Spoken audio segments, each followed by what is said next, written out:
honey. She came back here and cried and whined so much that he built her an opera house so that she'd have a place to sing.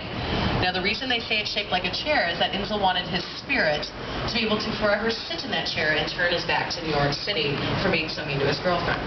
Now, the best part is that Inzel and everybody that invested money in that opera house, they all went bankrupt because of the stock market crash and the subsequent Great Depression, which just goes to show you, if you're going to build an opera house for somebody, it probably should be for your wife, not your girlfriend, because karma will come back and get you in the end.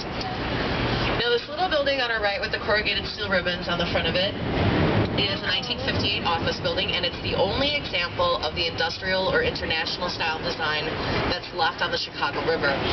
It had a little bit of popularity from the late 50s to the early 60s as an offshoot of modernism, but in a very extreme form with a little bit of prairie style mixed in with it. The other example would have been the old Sun-Times building. If anybody remembers what the old Sun-Times building looked like, that would have been an example of that style as well, but Trump tore it down, and that's where his tower is now, so that's the only example left. Now, the red brick building with the ivy-covered walls on the right-hand side is called the Great Lakes Building, and it is architecturally insignificant. Major look. No, I'm just teasing. It sits on a very historic site. It was here in 1860 that we had the Republican National Convention in a temporary structure called the Wigwam, and that, my new friends, is where Abraham Lincoln was nominated to become the 16th President of the United States. Back behind it, up above it, you can see that blue glass building up there. That building, along with the next two in a row on the right-hand side, I like to call them an architectural hat trick because all three of them were designed by the same architecture firm of Kohn, Pedersen, and Fox from New York City.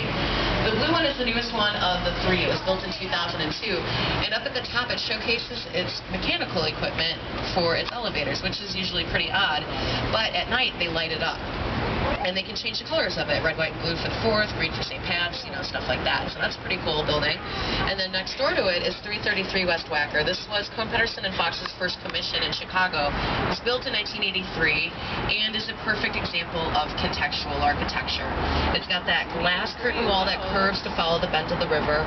Once again, that green glass mimics the natural color of the water. It's like a giant kaleidoscope. You can see the Merchandise Mart and the clouds and everything reflected in it. And a couple of things you might not otherwise notice.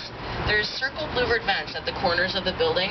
Those are reflected in the building next door to it on the lower level. There's a whole series of circles next door.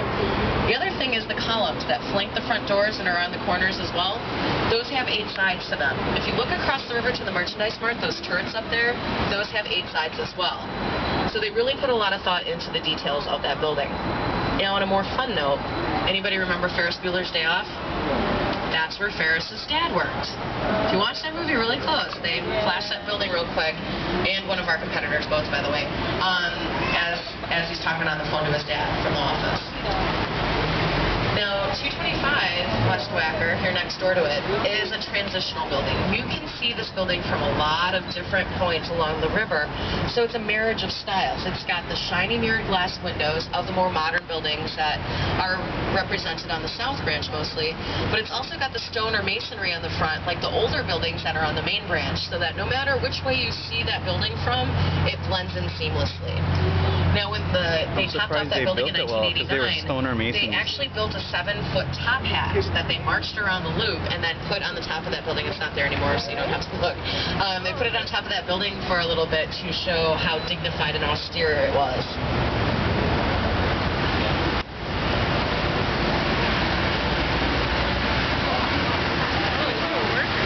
Now, this next building on our right is basically 2 buildings smushed together. This is called the Builders Building, and the older one that's on the left-hand side over there was done in 1927 by Graham Anderson, Probst & White. The newer part with the bay windows was done in 1986 by Skidmore, Owings & Merrill. The reason they call it the Builders Building is it was originally constructed to showcase building materials and design plans in the lobbies, but it's also got a lot of offices for those that were in the construction trade, so it's basically an homage to the building boom we had in the 1920s in Chicago. The cool thing is that, you know how companies kind of morph and change when new partners join and old partners pass away, that kind of thing? The Graham Anderson, Probst & White from the 20s has actually really kind of morphed into Skidmore, Owings & Merrill today, so it's like the same company finished off its own building 60 years later. Next, we have the LaSalle Wacker building on our right, because that's what it says on the front, and you just can't argue with logic like that. This was built in 1929 and is a very good representation of a typical office building of its time. In 1922, there was a city ordinance put into effect that stated that any office tower above a certain height had to provide a light well. That middle part of the building that looks like it's missing, that's a light well. They got scared in the 20s when we started building all of these skyscrapers that we were going to blot the sun right out of the sky and everybody be walking around in the dark bumping into each other during the day on the sidewalks. So the light well was a way for more sunlight to get down to street level. Now, this building on our right with the mirrored blue-gray glass and the tall white Portuguese granite columns that rise all the way to the top of 50 stories is 77 West Wacker. This was built in 1992 by Ricardo Bofill, and if you look way to the top, it kind of looks like the Parthenon in Greece. So it's a very good example of a neoclassical building because it's got that classic Greek architecture element with a modern twist. Now count 1, 2 buildings over with me, the dark gray building with the silver thingies in the windows. Those silver thingies are called mullions, by the way. I didn't know that before I started giving tours. So the mullions actually reflect sunlight into those dark gray office windows, so they get more natural light during the day.